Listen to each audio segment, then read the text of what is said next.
Alright, in this video we're going to be going over how to complete the Hive raid. I'm not going to put a lot of focus into the beginning section. Most of the focus will be put in the boss fights because those are probably the key choke points, and it's where you're probably going to see the most, your team mostly struggle if you are struggling. So, first off, I want to cover a few things. This video is going to be primarily a guide on using the evade Rapier. So if you are either using that build or plan on using that build, this is the perfect resource for you. I'll also have a build guide showing all of my gear at the end of the video, as well as a spreadsheet talking about pretty much everything involved in terms of gearing up for this raid. So check that. I'll have a link for that in the description as well. Without further ado, let's get right into it. So starting off, there's really not much to cover here. The one thing that I will mention, and I'll cover this as well when I get to the actual gear at the end of the video, but it's kind of nice to have a void amulet at the start, because a lot of these enemies will put up the lasers, and it's a good idea to have that amulet if you are struggling when it comes to that. Another thing is that the birds, the corvids, they tend to jump around a lot, so that is why I like to use grasping vines. You don't have to, but it's a nice thing to have just to root them in place. In this gameplay, I guess I'm not using it, but it is an option. So right before the first boss fight, you're going to see a section that requires you to stand on 2 pressure plates.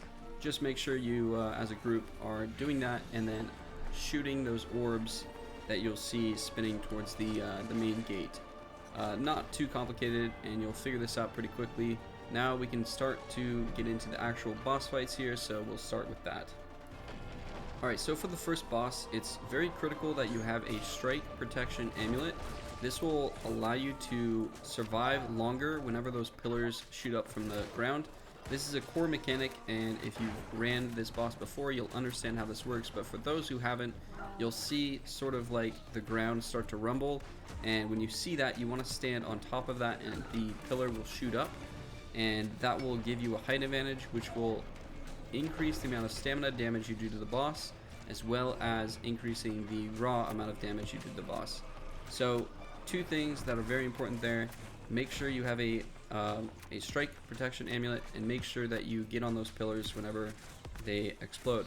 Another thing is, when the boss is stamina drained, you want to make sure you get up close with your rapier and do a lot of damage, pop your detonate, and make sure you're hitting his backside. It's the side that has sort of like that orange skin on it, and not the armored side, and that will allow you to do a ton of damage.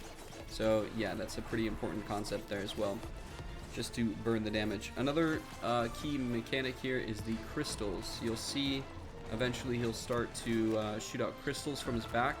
You, as a group, you'll have to destroy those crystals. If you don't, there'll be a lot of consequences, not necessarily early on, but second phase after 50%, he will have a chance to one-shot the entire group if you don't kill those crystals. So it's a good habit. Make sure you're killing those crystals when they spawn. And that is mainly the 2 mechanics for the first phase. You want to try to stick to range, because getting up close with your melee weapon, you're gonna have a tough time, especially with the rapier. You don't have a lot of fortify, so it's better just to play range, and you're gonna be doing a decent amount of damage, so it's definitely the play for this boss. So once he reaches 50%, he's going to destroy all of the pillars.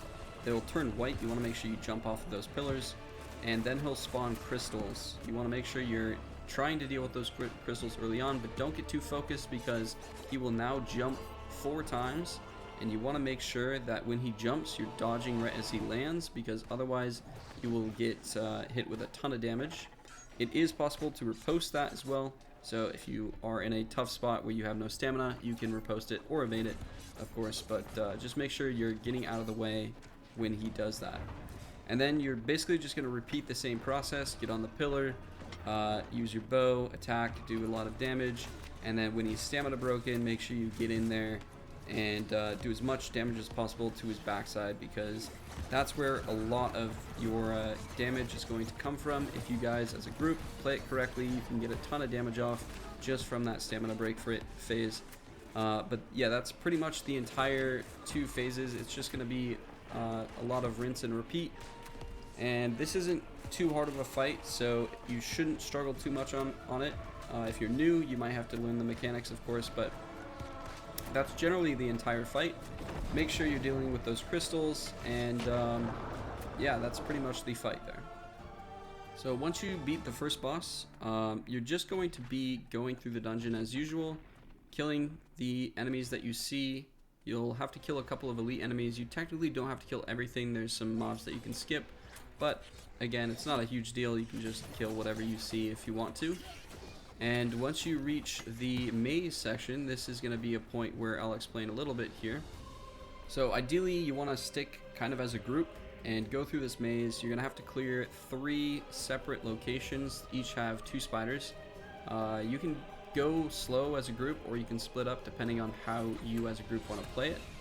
Typically, it's not too important if you go fast here. Obviously, this isn't like a mutation or whatever, so you're allowed to take your time here. And it's shouldn't be too difficult if you go slow and steady. One key thing is if you get aggro of one of the Medusas, you want to try to kite it towards the center, and this will help your entire group with not having to deal with one of those Medusas. So if you have aggro, just go towards the center, run around. There's like a pillar kind of in the center. You can kite it around really easily. But generally, all you have to do here is just get 6 people to stand on pressure plates all across the maze. And once you've done that, you're able to reach the second boss. Alright, so the second boss is probably going to be the hardest part of the entire raid. One thing that I'm going to mention first is you want to make sure you either have a slash protection amulet or a nature protection amulet, depending on what you're getting hit by most often. So the nature protection amulet is going to be good against thorns and that red circle, and then the slash protection amulet is going to be good if you're getting cleaved by a lot of his AoEs, the actual boss. So use whatever is kind of more beneficial towards you. I personally use the nature amulet, but both are, definitely viable in this boss fight. So the first mechanic I want to cover is those thorns that you just saw on the ground. That's that red circle. If you ever see that either on yourself or by a player close by to you, you want to make sure you run away, because those will deal a lot of damage to you. And the second mechanic is these adds that spawn. So make sure when the adds spawn, you're focusing on the bird first. Your group, if you're in a decent group who have ran this before, will probably explain this as well, but I'll cover it in this video anyways. Make sure you kill that corvid every single time it spawns, and there's sometimes you won't kill it, and that's if you're about to phase the boss. So but I'll explain that later on. This third mechanic here is when he charges like you just saw. That will pick a random player, and you have to get behind the pillar, and if you don't, you're gonna get killed. It's an insta-kill. You don't even have a chance to be revived, so make sure that you run behind the pillar if you see that symbol. It's gonna be kind of like a black red-ish skull, and then you'll be able to burn the boss again.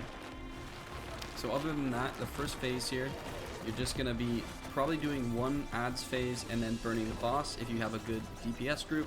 If you don't have that much DPS, you might have to do 2 add phases for the first part of this fight, but generally you should be able to burn this guy pretty quickly where you don't have to do the second add phase. And then you can enter the second part of this fight, and it's the same general system where you want to make sure that you kill those adds first, the corvids, when it spawns, and then you also want to make sure whenever you see those thorns like you just saw, you want to get away from the group, because if you don't, you're gonna either kill your whole group or just cause everyone to panic and go crazy, So make sure when you see those thorns come up, just run away. So the first attack I want to cover, right, you just saw, is that spin attack. Just kind of pause and go back maybe a few seconds if you want to see it. That spin attack will cleave for a lot of damage. The second one is this jump attack. That's an AoE that will basically stun the entire arena, deal a decent amount of damage. And you want to make sure that you either dodge that, evade it, or you can even riposte it as well if you have that. And yeah, it's just generally going to come down to, there's that spin attack again that you just saw on the left there. Killing those adds as quick as possible is really, really key here. This whole boss is basically a DPS check, so make sure that you're dealing with those adds as soon as possible. Basically, as a DPS player, your goal is to just be dealing damage non-stop. There shouldn't be a down period. The only time that where you're not attacking the boss is if you have thorns beneath your feet, so that red circle, if you have that, just run away. But other than that, you should be dealing damage non-stop. And yeah, that's really important. So there's that spin again you just saw. That's kind of the one attack that you want to watch out for. I guess there's two attacks. It's that spin attack and then the jump in the air and slam down. This one right here. So those are the two attacks you want to watch out for. Other than that, the other attacks won't really hit you if the tank is positioned correctly. So you don't really need to worry about any other attacks other than that spin and the jump attack. And then basically you're just going to continue the fight and burn the boss as quick as possible. Looks like I have aggro here as the tank went down. But yeah, you want to be doing as much damage as possible, and if you have a chance to phase the boss, basically the way it works is that the first section of the boss is when he loses 3 bars of his health, and then once he goes into phase 3 is when he loses or I guess when he only has 3 bars of health left. So you can see right now he has 3.5. So right now our team is focusing on burning the boss. Even if the adds spawn, we're still going to try to burn the boss because it doesn't matter. We can just phase through that add phase where it won't matter. So you can see the add spawn, but we're just going to burn the boss here, and it will put us into the next section. For phase 3, it's all of the same stuff basically. Whenever the Corvid spawns, you want to burn that as soon as possible. There is a strategy that I like to do sometimes, which is to, for the first add phase on the 3rd section here, which is right now, we kill the Corvid, and then after that we just burn the boss. We don't worry about the adds. It's all about raw DPS. That kind of depends on your group and how confident you guys are to do that, but yeah, all it is just the same stuff, just that slam attack there. You can riposte that as well. A lot of his big AoE moves you can riposte, which it's a good habit to be in, because if you are running something like Sundering Riposte, it'll also apply a pretty significant rend. I think it's like 19% rend. So that's what I'm running on this build, and it allows me to apply a consistent rend because he does those attacks pretty often as well. And yeah, I mean, it's the same old stuff. You can see we clumped him very well here, so we're just burning this whole clump. I think we are gonna struggle a bit at the end of this fight in terms of players who go down, but we do manage to win it eventually. But yeah, I mean, generally the whole fight is just kind of learning all of his mechanics and doing as much damage as possible. I would recommend to run 50 con for this fight. You definitely don't want to run over 100 con. If you're a little squishy and you want to have some more survivability, maybe run 100 con, but definitely not over 100 con. You need as much damage as possible. So if you're good, 0 to 50 con is kind of like my recommendations for this fight. And yeah, we're just going to be cleaning it up here. And overall, the fight is actually pretty fun. I think this is one of my favorite actual boss fights. There's a lot of mechanics, but once you kind of learn those mechanics, it's very group based, and if you have a really strong group, it makes it very, very enjoyable. Because I mean, I've ran this raid a lot of times with a lot of different groups, and seeing a strong group versus maybe like a newer group who haven't ran it before, it's kind of night and day. So it makes it really, really enjoyable when you have a really strong group who can just clear this very, very, very quickly. Like I said though, this is one of the hardest parts, probably the hardest part of the entire raid, so don't feel ashamed or discouraged if this takes you a while, because for me, it took me a long time to actually learn this fight. So It's kind of just the nature of how this boss works. There's a lot of stuff going on. You have to focus those ads. You have to do a ton of damage. And yeah, it's just going to be a difficult one to learn. So after the second boss, you're just going to be going through the dungeon as usual. There's not a lot to explain here again, so I'm probably not going to put a lot of time explaining a lot of this until we get to the third boss. The one part I might explain is the Medusa heads. You'll see kind of like a golden statue. You want to make sure you're not of line of sight of those, because those can those will see you and then it will lock you in place and it probably will kill you. This doesn't really matter technically because it's not like a boss fight, so you know, dying here isn't a problem. It's just one thing to mention about the mechanics here. And yeah, you're just gonna be going through as normal, killing the mobs as you normally would. And I guess I'll explain the first real section, which is cleansing. And there's a kind of a part where it teaches you it, but I'll kind of explain that as well. So the way cleansing works is you want to make sure that if you have a green aura, you use it, you put it down. For this first section that you'll reach after that second boss, you want to cleanse all of those shrines around you. This will allow you to have more cleanse totems available to throw. You want to make sure you clear this whole arena. For this group, we were a lot of these people were new to the actual raid, so we wiped here. I'll talk more about cleansing when we get to the third boss though, so this is just kind of like an introduction to it. Alright, so for the third boss, you want to make sure that you're running a bow and a greatsword for this build specifically. Now, like I said in the beginning, this is kind of a guide on using the evade rapier for this raid. And again, at the end of this actual raid, I'll go over all of my gear that I'm using and all of that. So after this, when I explain this last fight, we'll talk about our actual gear. But the reason you want to use a greatsword is because these eggs that spawn, you'll have to kill them as soon as possible, otherwise they'll spawn a mob. And the only way to kill those eggs is with a slash damaged weapon. So the rapier will simply do 0 damage on those eggs. So make sure you equip a greatsword before you get into the raid, or at least have a slash weapon. That can also be a hatchet, but I think the greatsword is a little bit better. And then you want to make sure that you're using the bow to deal damage. You want to kill that that flower on the boss's back whenever it spawns. You can see that's what I'm attacking here. And generally the priority list should be, if you see eggs, go kill them. If you see the flower on his back, kill that. If you see flowers above you, because probably in a second here you'll see flowers that spawn above, and they'll open up and you'll have to shoot those. So that's another thing you'll have to worry about. There's a lot of mechanics in this fight that you just have to pay attention to. Another thing that you want to pay attention to is if you see a green poison spawn around you, you'll have to cleanse yourself. Okay, so there's the flowers. The flowers will spawn a sleep, so you see that white cloud.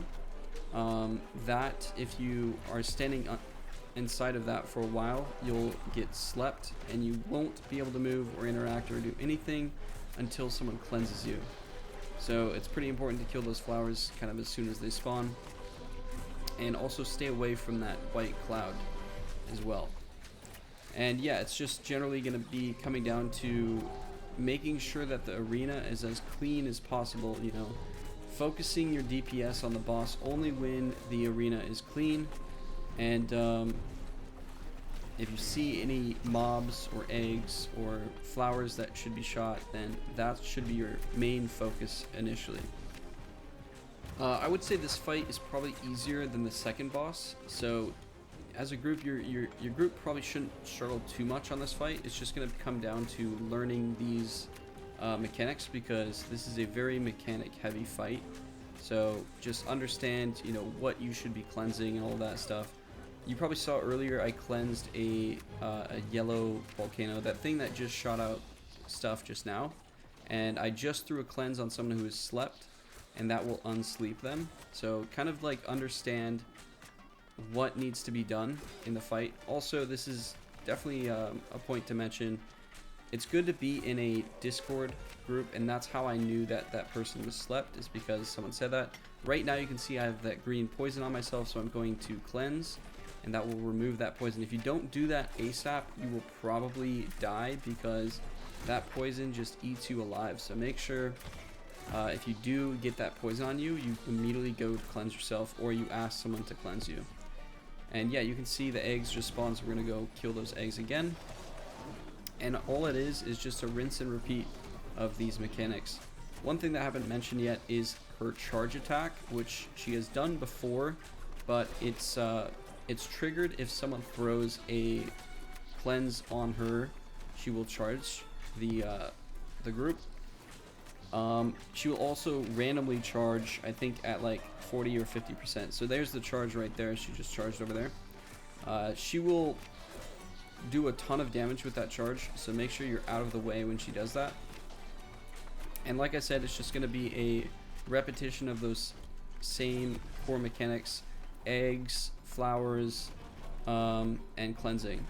And then you can focus DPSing the boss.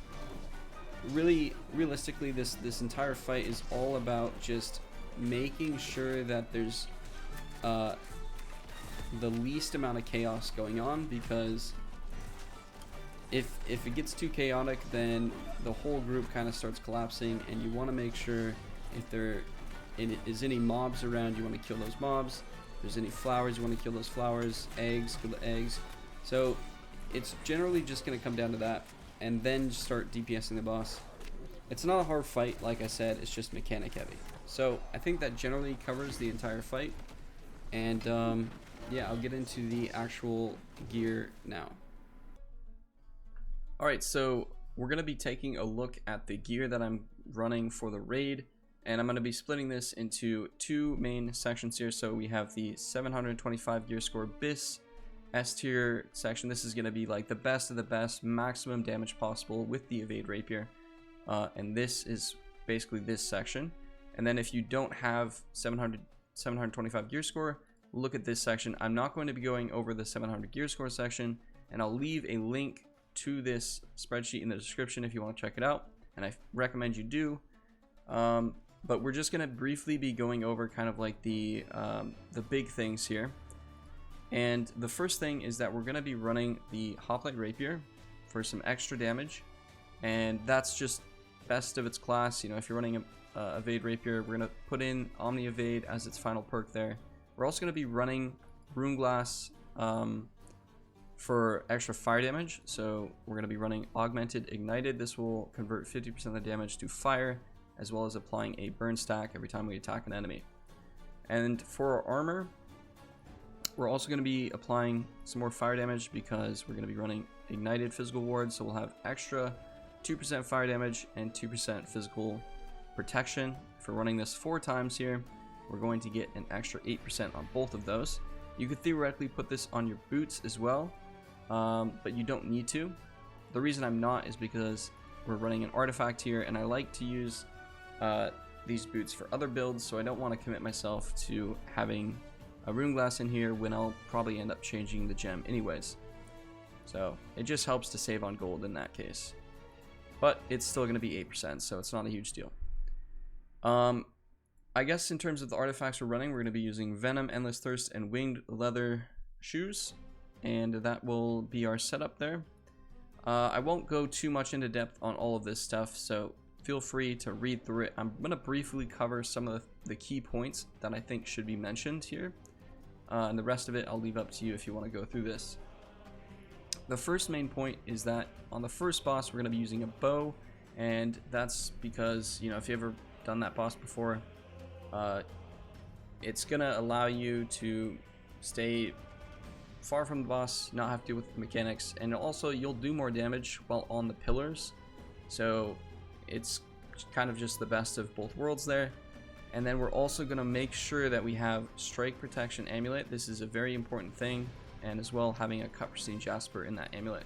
The reason is because those pillars are actually dealing strike damage, so you want to make sure you have protection against that. Otherwise, if you don't, you might even get one shot by those pillars if you're running, let's say 50 con, which is what I use for this build.